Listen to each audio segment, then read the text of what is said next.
Hi friends, இப்போ நான் ஒரு கரண்டி ஆம்லேட் போட போகிறேன். ஆம்லேட் வெங்காயம், முட்டை, மிளகா எல்லாமே ரெடி. இன்ஸ்ட்ருமெண்ட் பூரா ரெடி ஆயிடுச்சு. இன்னும் ஆம்லேட் போட வேண்டியதான்.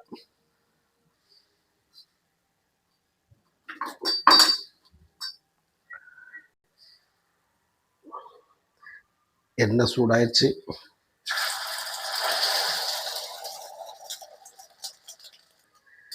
இதில் வந்துக்கிட்டு லோ ஃப்ளேமில் தான் இருக்கணும்.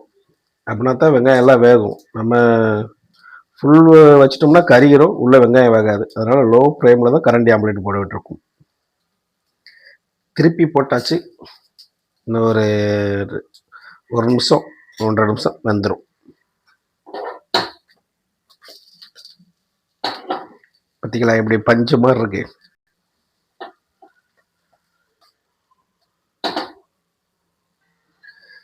ரெடி ஆயிடுச்சு மக்களே, சாப்பிடலாமா? நல்லா சாஃப்டாக இருக்கும். ஓகே, பாய்.